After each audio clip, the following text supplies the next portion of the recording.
Hi honeybees, welcome to Coffee Bee. बात करेंगे जनाब और मैडम के ब्लॉग्स के बारे में। वैसे जनाब और मैडम का जो है ब्लॉग कंपटीशन चल रहा है, लेकिन जनाब जीत रहे, जनाब साफ साफ जीत रहे। जनाब के 1 मिलियन फटाक से हो जा रहे हैं। मैडम के जो दोनों ब्लॉग आए हैं ना, दोनों ही ब्लॉग के व्यूज़ एकदम डाउन हो रखे हैं। एक पे 6 लाख है और अभी जो अपलोड किया उसमें भी कुछ नहीं है। अब मैंने बोला था कि रेडिसन होगा, शायद रेडिसन वालों ने इनको स्पॉन्सर किया है, बट रेडिसन वालों ने नहीं किया है। ये जो जिस होटल में स्टे किया है ना, उन्होंने किया है। अब कोई भी इंसान है, सिर्फ और सिर्फ देखो ऐसे ही लोकल होटल में जा रहा है तो स्पेशली होटल टूर क्यों देगा? हर एक चीज़ की इतनी तारीफ करना, वहाँ पे स्टाफ कौन है उसका नाम पता है, ये लोग तो नहीं करेंगे। ये लोग फ्री में कुछ नहीं करते हैं। और आजकल तो कोई भी ब्लॉगर फ्री में कुछ भी नहीं करता है। तो ये जो है जिस होटल में इन्होंने स्टे किया है ना, उनकी तरफ से स्पॉन्सर्ड है। लेकिन कितने बड़े एक्टर है दोनों, मानना तो पड़ेगा भाई। भालू तो फिर भी पकड़ी जाती, ये दोनों इतनी सफाई से, इतनी एक्टिंग के साथ जो है वो करते हैं कि कोई भी बाटली में आ जाए, है ना। लोकल होटल में रुकेंगे, 5 स्टार में नहीं रुकेंगे। 5 स्टार में इसलिए रुक नहीं रहे हो क्योंकि स्पॉन्सर्ड किया है उन लोगों ने। कितने झूठे हो तुम दोनों, कितने झूठे सच में। ये नौटंकियां करने की क्या ज़रूरत है? स्पॉन्सर्ड किया है तो किया है भाई। हर एक चीज़ जो कि प्रमोट की जाए वो ख़राब नहीं रहती, वो तो हमेशा कहता है ना। तो ये छुप छुपा के क्या करने की ज़रूरत है? हालांकि एक पॉलिसी होती है कि इस तरीके से ही होटल वगैरह रहता है ना, उनका प्रमोशन किया जाता है कि ताकि पता ना चले होटल्स का, जो मॉल रहते हैं उन सब का, ताकि पता ना चले ऑडियंस को कि भाई ये कोई प्रमोशन है। ऐसा दिखाना है जेन्युइन कि वाह वाह बहुत मज़ा आया, बहुत मज़ा आया। क्योंकि आजकल लोगों का भरोसा जाने लगा है ना। कोई कुछ भी, हम स्किप कर देते हैं वो वाला पार्ट जहाँ पे कोई कुछ प्रमोट कर रहा होता है। तो इतनी चालाकी से जो है ना ये चीज़ें करी जाती है, ठीक है। अच्छा, एक बात मेरी समझ में नहीं आई। जनाब कहते हैं कि रिहान जो है उसको विंडो सीट चाहिए थी, तो अब मैंने एक अंकल को बोला। अब वो अंकल में दिखाती हूँ ये किसको अंकल बोल रहा है। अब ये जो रिहान के बाजू में बैठा है, ये शोएब के अंकल कैसे लगे? खुद 40+ है ये, जो है ना टीवी वाले अपनी एज झूठी दिखाते हैं, खुद 40 से ज़्यादा का है, तो ये उसके अंकल कैसे लगे?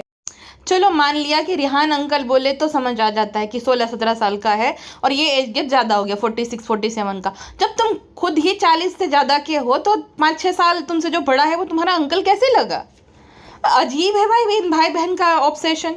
और ये अंकल की सीट खाली करवा दी, लेकिन एक आगे आंटी बैठी थी, मैंने देखा, ये देखो 40 साल की आंटी जो है विंडो सीट लेकर बैठी है, उसको क्यों नहीं खड़ा करा जनाब ने? मतलब कितना सेल्फिश कोई हो सकता है भाई। ये बोलकर कि मैंने रिक्वेस्ट की कि आप प्लीज़ खाली कर दीजिए, तो रिहान को उसके पास शिफ्ट कर दो और आंटी की सीट ले लो, दीपिका आंटी की, है ना। और फिर जो वहाँ पे बैठे हो उसको बैठने दो। एक तो ये मुझे बिहेवियर समझ नहीं आता लोगों का। एक बार मैं भी जा रही थी तो मेरी विंडो सीट थी। अब एक फैमिली थी पूरी, ठीक, तो पूरी फैमिली थी। अब उसके बेटे की सीट मेरे पास आ गई। अब उसके बेटे की सीट मेरे पास आ गई, मेरी विंडो सीट है।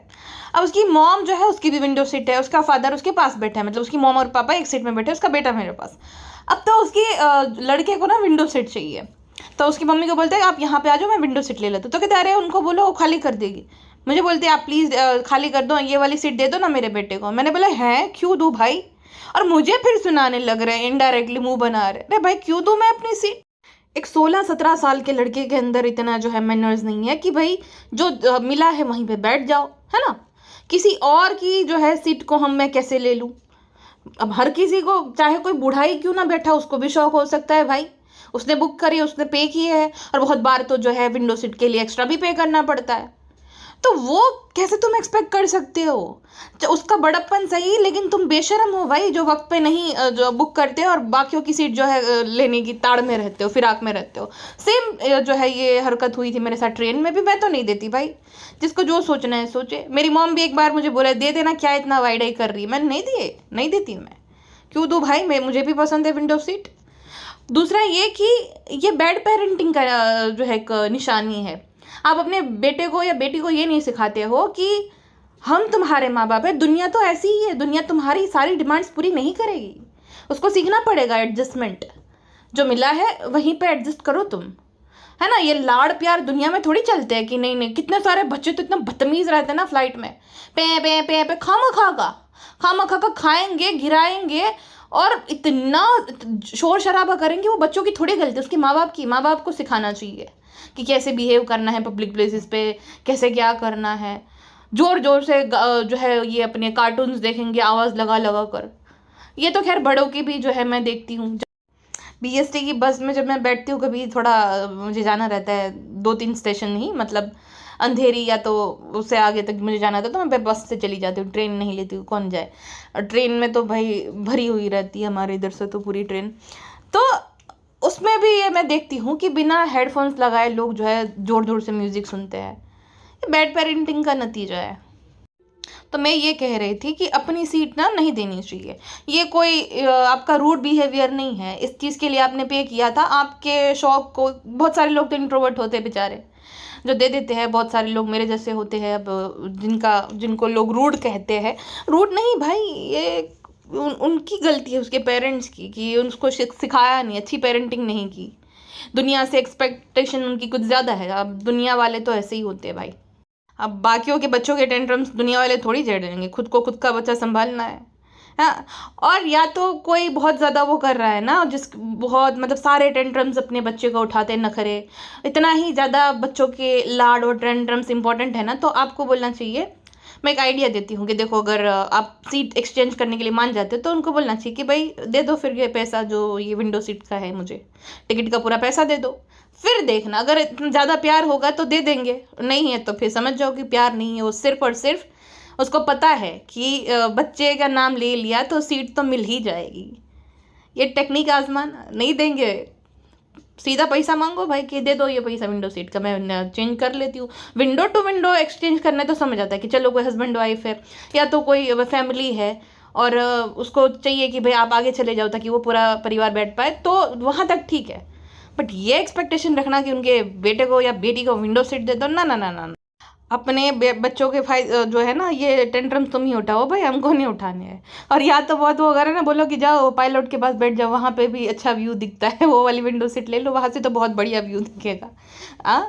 नहीं नहीं दे सकते ना, तो फिर तो वही बात है कि लोगों को आदत पड़ गई है, और ये आदत भी आप ही लोगों ने लगाई है। इतना ज़्यादा नहीं करना चाहिए कुछ। वो देखो अंकल बेचारे ने ली थी कि बैठेंगे बिजनेस क्लास में, वो भी ले ली, इन लोगों ने ले ली जिनका कुछ वो ढंग धड़ा नहीं था, एंड पे करा, क्योंकि इनका कोई ठिकाना ही नहीं रहता कब कहाँ जाना है। एंड मोमेंट पे शॉपिंग करेंगे, एंड मोमेंट पे टिकट बुक करेंगे, तो कहाँ से मिलेगी, है ना। उन्होंने तो कब की बुक कर रखी होगी। अब इनको अच्छा फील कराने के चक्कर में उनकी तो सीट गई।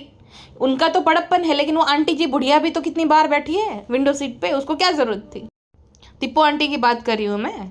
तो दीपो आंटी और रिहान बैठ जाते थे। ऐसा तो है नहीं कि दीपो आंटी जो है अपने देवर के साथ नहीं बैठती भाई। अंकित और अभिषेक के साथ अकेली दुबई घूमने गई थी, सेम होटल में सेम रूम शेयर करते थे ये लोग। तो रिहान तो फिर भी शोएब का भाई है, उसके साथ सीट शेयर करने में क्या ही दिक्कत है। तो उसको विंडो सीट चाहिए, लेकिन बाकियों को मैंने रिक्वेस्ट की, अपनी बीवी से क्यों नहीं रिक्वेस्ट की, क्योंकि उसकी बीवी के लिए भी रिहान एक बोझ ही है। बार बार एक चीज़ वो बता रही थी, रिहान तू बहुत लकी है, तू बहुत लकी है। अरे क्या जता रही हो बार बार, तू बहुत लकी है, तू बहुत लकी है। कश्मीर ना हो गया, स्विट्जरलैंड लेकर गई है, गरम काढ़ा अंकल और उसको भी तो लेकर गई है। तो क्या ये बार बार जताना कि बहुत लकी है तुम, पहली पहली ट्रिप जो है कश्मीर की। किसी ने ना एक मज़ेदार सा कमेंट किया था, मुझे बड़ी हंसी आई। किसी ने लिखा था कि शोएब भाई को जो है अब काम करना चाहिए, विलन का रोल उन पे बहुत सूट करेगा। लेकिन वो तो मैडम की हीरो है ना, वो थोड़ी विलन का रोल करेंगे। हाँ, कश्मीर जा रहे हैं, कश्मीर की वादियाँ दिखाएं एंड ऑल, इससे तो अच्छा रास्ते ही भालू पे ने दिखाए थे। ये तो वही दिल लगी का ट्रैक लगा दिया, दिल को दिल लगी न लगे, दिल को दिल लगी न लगे।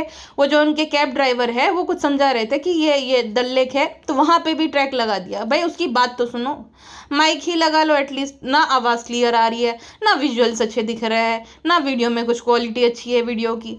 या तो इनके खाली ना डार्क सर्कल्स दिखते हैं, क्योंकि वो जो DJI का ओस्मो पॉकेट 3 है ना, उसमें जो इनका असली कॉम्प्लेक्शन है ना वो दिख जाता है। तो उसको जब इंशॉर्ट के फिल्टर से एडिट किया जाता है ना, तो इनके खाली डार्क सर्कल्स ही दिखते हैं।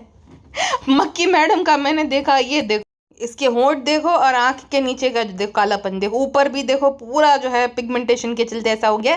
बट हैवी लाइट और वो जो है ना इंशॉर्ट के फिल्टर ये मारते हैं, जिसके चलते खाली चेहरा गोरा हो गया, बाकी सब वो लगता है। और ये एक प्रोडक्ट ऐसा प्रमोट कर रही है जिससे आपके चेहरे पे जो है वो डलनेस चली जाएगी। खुद के चेहरे पे फिल्टर हैवी लाइट भी डलनेस नहीं निकाल पा रही, और ये बाकियों को बेचेगी। तो कुछ तो सोच के इंसान प्रमोशन करता है भाई। ये सुट्टा मार मार के जो काले होंठ पड़ गए हैं, डलनेस आ गई, उसका क्या। गाइस मैं सुट्टा नहीं पीती हूँ। इनफैक्ट हम तो जो है इंडस्ट्री के ऐसे लोगों से दूर रहते हैं जो कि ये सुट्टा उट्टा पीते हैं और गलत आदतें होती है। बस पूरे ब्लॉग में 2-3 ब्लॉग से एक ही चीज़ रटे जा रहे हैं। रिहान तुम्हें कैसा लगा, रिहान तुम्हें कैसा लगा, फर्स्ट टाइम है कैसा लगा। अरे भाई उसको जैसा लगा वो क्या ही वो बोलेगा। अभी कौन सा उसने जो है कुछ देख लिया, रास्तों में पहुंच के कैसा लग रहा है, कैसे लग रहा है, अरे कैसा लगेगा। इंसान को खुद महसूस करने दो और फिर बोलने दो। जबरदस्ती का, जैसे खाना खाया है उसने, कैसा लगा कैसा लगा, वहां पे भी जबरदस्ती कैसा बना, अच्छा बना ना, अच्छा बनाना है, जैसे एहसान कर दिया उस पर। अरे हद होती है भाई, इतना कौन जताता है। और ये नहीं कि कश्मीर जा रहे हैं तो रास्ते अच्छी वादियाँ दिखाए, नहीं नहीं नहीं नहीं, दिल को दिल लगी ना लगे, इतना आलसी है। एक तो ब्लॉग इसको फटाक से डालना है क्योंकि अब इसका चैनल रिदम में आ गया है, तो ये गैप नहीं मार रहा है शोएब जो है, तो एक धड़ाधड़ी वीडियो डाल रहा है, लेकिन इससे मेहनत नहीं हो पाती है, वॉइस ओवर करके नहीं दिखाया जाता इससे, ना ही इसके अंदर इतनी हिम्मत है कि भाई दूसरों के वीडियोज़ देख लूँ मैं, कश्मीर वाले कि कैसे उन्होंने क्या करा है, प्लेसेस की डिटेल कैसे वो देते हैं कि ये जगह है, इसका ये है, इस जगह के पीछे का ये है। हाँ कुछ भी नहीं, खाली दिल को दिल लगी ना लगे, तुमको देखना है देखो, और अपने आप को दिखा रहे हैं रूहान ये कर, मैडम कर रही। अरे भाई वो तो घर पे भी दिखते हैं हम लोग, ये सेम चीज़ें तो घर पे भी दिखाते हो तुम, बाहर गए तो कुछ अलग दिखाओ। पूरे ब्लॉग में शोएब खाली अपने बाल सेट कर रहे हैं। नकली है क्या, विग पहनी है जो इतना वो संभालते रहते हो कि गिर ना जाए कहीं। इतना कौन अपने असली बालों को इतना नहीं टच करता है कोई भी। और अजीब सा लगता है, देखो एक तो यहाँ पे पॉइंट पहुँच जाता है और नॉर्मल डेज में यहाँ पे पॉइंट नहीं होता है कुछ, तो ये पता नहीं क्यों मुझे अजीब लगता है कि इसके बाल पे मुझे हमेशा डाउट रहता है कि ये जो लटे हैं ना, कुछ आगे वाली लटे ये नकली सी है, जनाब को गंजापन आ गया। और इनका जेनेटिक्स अच्छा नहीं है हेयर के मामले में, चाहे भालू हो, चाहे उसकी अम्मी हो, चाहे उसके पापा हो, ऐसे घने बाल नहीं है किसी के भी। सेम जो है मक्खी मैडम का भी है, मक्खी मैडम की भी मम्मी के बेचारी के जो है 4-5 ही बाल बचे हैं, तो इनका इस मामले में ये बहुत अनलकी है। सेम जो है ये रूहान के भी बाल है, इतने नहीं है ना। ऐसा इसलिए क्योंकि उसके जो है माँ बाप के बाल ऐसा नहीं है अच्छे खासे घने घने, तो उसको बहुत हार्डली बाल आए थे। जब उसने टकला करवाया था ना, तब उसके 7-8 महीने बाद जो है उसके सारे बाल आए थे, वरना उसका जो है वैसा का वैसा था, क्योंकि सुटारा बेगम की जीन्स है ना भाई, जिसके चलते। हाँ सही बात है प्रिंसू, हम भी गंजो इसी वजह से है, अम्मी की सारी गलती है प्रिंसू। एक बात मेरी समझ नहीं आई, मैडम कैबिन क्रू थी, जनाब बैठे थे, रिहान कहता है कि बहुत अच्छा लगा क्योंकि टर्बुलेंस नहीं था कुछ भी। ये जो टर्बुलेंस रहता है ये 365 दिन थोड़ी रहता है, बारिश के मौसम में या तो ख़राब ऐसा मौसम है तब होता है ना। तो ये कैबिन क्रू मैडम को भी नहीं पता था क्या, या तो कैबिन क्रू मैडम जो है वो तो याद ही नहीं करना चाहती। खैर वो जो फेस था कैबिन क्रू वाला जहाँ पे ग्लो मिला था, तो वो याद ही नहीं करना चाहती वो कुछ भी, कि वो एक ऐसा वक्त था जहाँ पे प्यार हो गया था। इसका अच्छा है, हर एक प्रोफेशन में इसको प्यार हो जाता है। कैबिन क्रू थी तब उससे प्यार हो गया, एक्ट्रेस बनी तब इससे प्यार हो गया, अब अगर कुछ नया बन जाएगी जनाब को वो डर है, इसीलिए वो खाली फीमेल्स को ही हायर करते हैं जनाब। ये कपड़ों का बिजनेस शुरू किया था ना, फीमेल्स को ही खाली हायर करते हैं, क्या पता भाई वापस से प्यार हो जाए। वैसे तो मैडम पूरी दुनिया को डोंट टच मी बोलती है, लेकिन वहाँ पे सब चल जाएगा, है ना। कहीं जा रहे हैं अपने फ़ायदे के लिए कोई टच कर ले तो चल जाता है मैडम को, नामहरम का टच। अजीब दोगलापन है भाई साहब। मैं बात कर रही हूँ जब वो लोग जा रहे थे ना, किसी ने बहुत 2-3 लौंडे लपाटे आए थे, हाथ मिला रहे थे, फूल माला पहना रहे थे, मैं उनकी बात कर रही हूँ। मक्खी मैडम की बातें सुनी पगलेट की, अले ले आज शोएब जो है वो खुश होकर बता रहे माशाल्लाह से कि वो जो है फ्लाइट में उनको कितना मज़ा आया, क्योंकि शोएब को शायद से तुमने वो बुज़ुर्गों वाला डायपर पहनाया था, है ना, दोनों ही जो है बेटों को डायपर पहना दिया था, इस वजह से शोएब को ज़्यादा जो है डर नहीं लगा। और डायपर कुछ हो भी रहा है तो डायपर में चला जाएगा, वो दिखेगा नहीं, किसी को पता नहीं चलेगा, है ना, तो इस वजह से ज़्यादा खुश है। अब चेक कर लेना, उतर के सीधा चेंज करवा देना। मतलब शर्म भी नहीं आती है इन दोनों को। एक तो जो है खुद 40 साल का है और 45 साल के जो है आदमी को अंकल बोल रहा है, अपने से 5 साल बड़े, और दूसरी जो कि खुद 40 साल की महिला है, 40 साल से ज़्यादा की, वो ले अपने 40 साल के पति के लिए ऐसे बोल रही है जैसे कि वो 17-18 साल का बच्चा हो। कुछ भी मतलब, ये तो सेम इरिटेटिंग होने लग गए जैसे सबा और सनी है। अले ये सूट नहीं करता मक्खी मैडम अभी। ये देखो जब कार में बैठी थी ना, तब ऐसे लग रही थी जैसे मेरी मम्मी की किटी पार्टी में जो सहेली आती थी ना, ऐसे सेम लगती है। जबरदस्ती का वो जो है धूप में आए तो सनग्लासेस पहन कर आना, और इसी तरीके से फोर्सफुली वो जीन्स पहनना टाइट वाली, और वो पहनना अजीब ही लगते। तो वैसे मैडम लग रही थी। मैडम को अपने आप को पता नहीं कितनी बड़ी फैशनिस्टा मानती है, लेकिन लगती तो वैसे ही है। और वो काला लिपस्टिक कौन लगाता है भाई, एकदम मेहरून टाइप का। I am the cabin crew, मैं लगाती हूँ, मुझे बहुत अच्छा लगता है, मुझे पसंद है, मुझे बड़ा अच्छा लगता है, तो इसलिए मैं लगाती हूँ। सोचो कितनी अकल की अंधी है ये। वैसे बहुत ज़्यादा पता नहीं क्या क्या भरती रहती है, शॉपिंग करने जाती, ग्रोसरी लेने जाती है, लेकिन इसको पता है जब ये लोग मनाली गए थे तभी भी सेम था, शिमला की मनाली तभी भी सेम था। वहाँ जाकर गर्म कपड़े खरीदे, उसके लिए टोपी खरीदी जो है रूहान के लिए। यहाँ पे भी वही किया, गर्म कपड़े लेकर नहीं गई, उसको पता है कि वादियों में जा रही, इतने सारे उसके पास है गर्म कपड़े, लेकिन नहीं, वहाँ जाकर खरीदेंगे। अरे कल की अंधी, इतने बड़े बड़े सूटकेस लिए है। एक बच्चे की माँ है, 2 साल का है, 2 साल से संभाल रही, इतना भी नहीं पता है कि बच्चे को गर्म कपड़े लगते हैं। चाहे ये हो चाहे भालू आपी हो, नहीं लेकर जाएंगे सामान, वहां जाकर शॉपिंग करेंगे। अब शॉपिंग करने का फायदा ये भी है, भालू आपी का तो एक रीजन रहता है अपना, बहुत बड़ी चालू है वो, कि वो दिखा सकती है। एक तो खरीदते हुए दिखाएगी, वो ब्लॉग में आ जाएगा, दूसरा जो है शॉपिंग क्या की वो दिखाएगी, वो भी ब्लॉग बन जाएगा। तो उसका तो ये रीजन रहता है इविल आपी का। लेकिन ये बहुत लापरवाह है, ये अपने आप को परफेक्ट समझती है, लेकिन है नहीं ये। कोई भी काम ये ऐसे ही करती है। कुकिंग करेगी तो 4-5 लोगों की हेल्प लेगी, लेकिन दिखाएगी ऐसे जैसे इसने खुद ने अकेली ने इतना कुछ बनाया है। फिर कोई भी घर का काम करेगी, आधा तो वो धर्मदादा निक्कू ही करते हैं, लेकिन दिखाएगी ऐसा कि परफेक्शनिस्ट मैडम जो है वो खुद कर रही है। स्टार्टिंग में बहुत ऐसे कमेंट्स आते थे 2020-21 में, जब इन्होंने व्लॉग बनाना शुरू किया ना, मुझे भी बड़ी अच्छी लगती थी कि अरे वाह ये एक साथ कितना काम कर, कितनी डाउन टू अर्थ है। बट तब हमें ब्लॉगिंग का मतलब नहीं पता था ना कि ये जो है सब कुछ ये कैसे वर्क करता है, ये लोग कितना स्क्रिप्टेड करते हैं।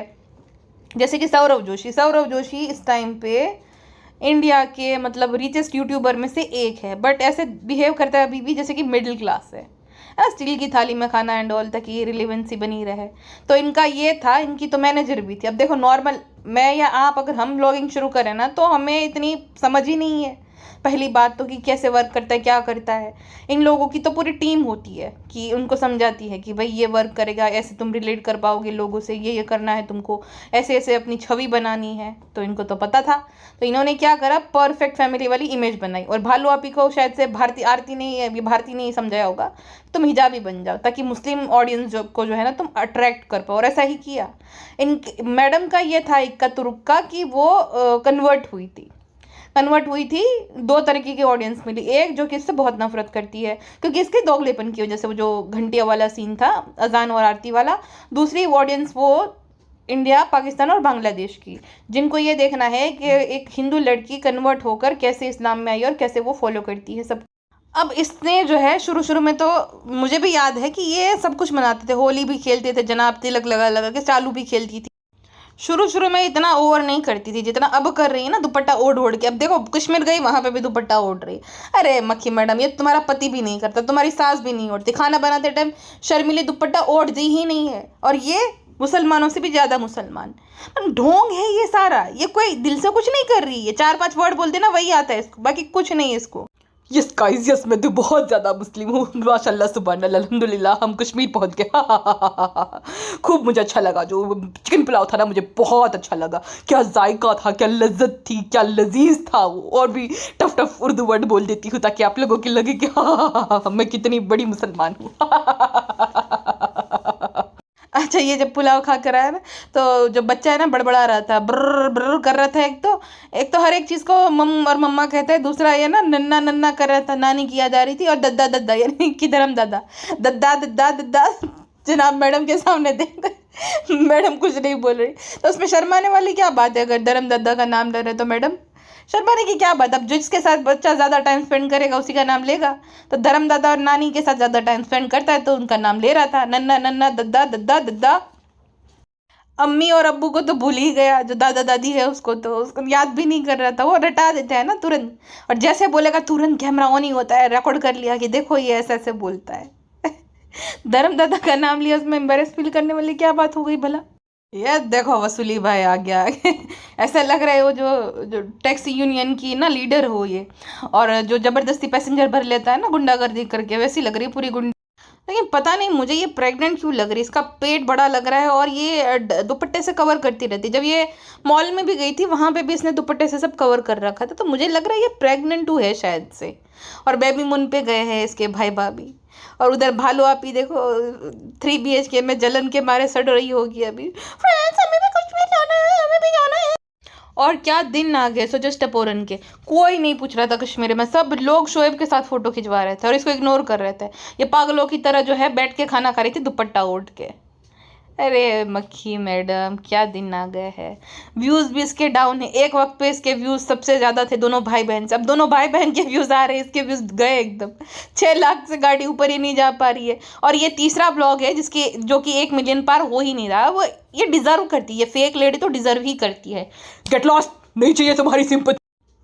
देखो वही बात होता है ना कि एक इंसान में इतना गुरूर इतना घमंड होता है एक टाइम पे, उसको लगता है कि भाई कोई उसका कुछ नहीं उखाड़ सकता। जैसे कि उस टाइम पे ना सिर ना पैर, कुछ लेना देना नहीं, एक कमेंट उठाया, मतलब कि ये संभावना टाइप थी उस टाइम पे। जैसे संभावना रहती है ना, उसको 99% पॉजिटिव कमेंट आए, 1% किसी ने कुछ बोल दिया ना तो चढ़ जाती ऊपर। मुझे बोल रहे हो, मुझे बोल रहे हो। अगर मैं अपने जो है पेट से प्यार नहीं करती तो कोई भी नहीं कर पाता। तो ये उस टाइम पे ऐसा सीन था, चढ़ गई। कैसे आपने बोला कि मेरे फादर इन लॉ जो है वो हमारी प्राइवेसी खराब कर रहे हैं। गेट लॉस्ट, नहीं चाहिए तुम्हारी सिंपैथी। जब एक हस्बैंड वाइफ जो है 24 घंटे साथ में रहते हैं, एक रूम शेयर करते हैं, सोते हैं साथ में, तो उनको प्राइवेसी की जरूरत नहीं होती है। मेरे पापा ने मुझे यही संस्कार दिए हैं। And when I am saying I genuinely mean it, okay. मैं कोई फिल्मी डायलॉग नहीं मार रही, फिल्मी डायलॉग ही मार रही थी।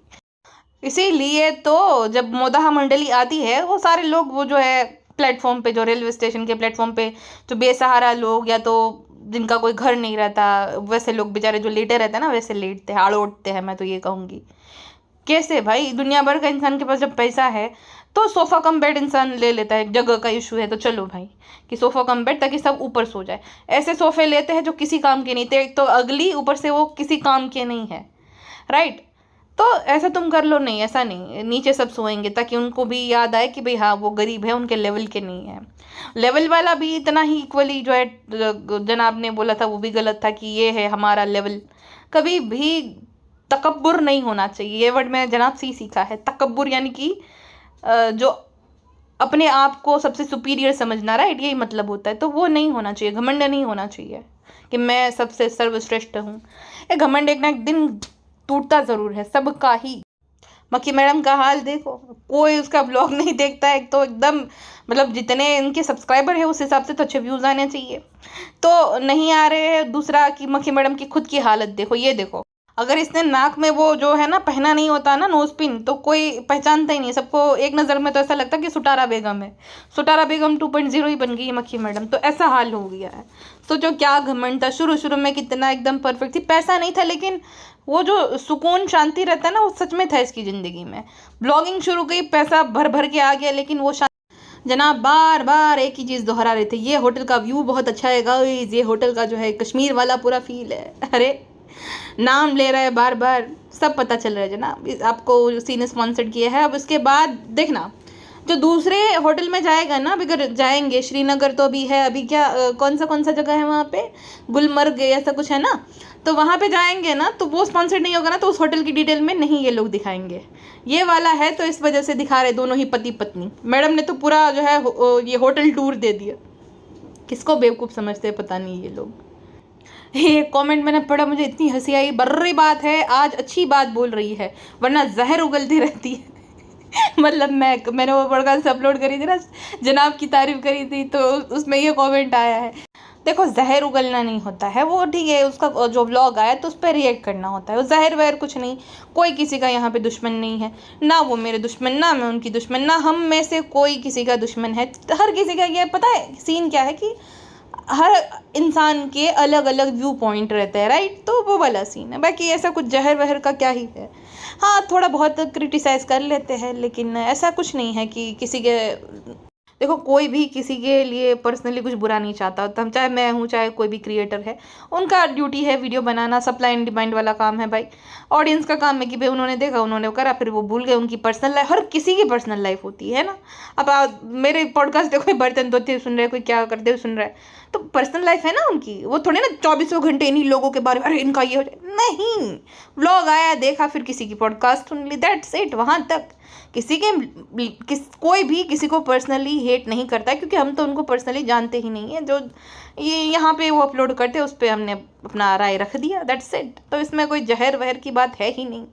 अपना तरीका है हर किसी का, मेरा तरीका ऐसा है। मुझे नहीं आता वो जो है थोड़ा चाशनी में भिगो भिगो के बोलना, वो मैं रियल लाइफ में भी नहीं बोलती हूँ, मैं ऐसे ही बोलती हूँ। ऐसे ही मेरे मम्मा भी मुझे सब समझाते हैं कि थोड़ा सा मिठास लाओ अपनी वाणी में, पर नहीं आता मेरे को वो सब मिठास लाना। तो बर्रे बात तो कोई नहीं है, जो सही लगता है तो उस पर हम हमेशा बोलते हैं। अच्छा कुछ कोई करता है तो ऐसा कोई बर्री बात नहीं है। पहली बार मैंने नहीं तारीफ किया, आपने शायद देखे नहीं। वो तारीफें हालांकि मुझे बहुत महंगी पड़ती है, बट इट्स ओके ना। कभी कभी जब आप डेली किसी को मतलब उसके ब्लॉग को कंटेंट को क्रिटिसाइज करते हो तो दो बातें अगर अच्छी है तो बोल दो, तो उसमें कुछ हर्ज नहीं है, ठीक है ना। तो वैसा वाला पूरा सीन है। खैर, जनाब को स्नो और आइस के बीच का डिफरेंट नहीं है। रूहान को बोल रहे थे आइस देखने जाएगा, आइस देखने जाएगा। बेसिक इंग्लिश भी नहीं आती इस आदमी को। अच्छा, भालू आपी से मिलने के लिए गए थे जनाब और मैडम, उन्होंने दिखाया नहीं था अपने ब्लॉग में, जनाब के ब्लॉग में। वो ये एक्सक्लूसिव कंटेंट मक्खी मैडम के ब्लॉग में था।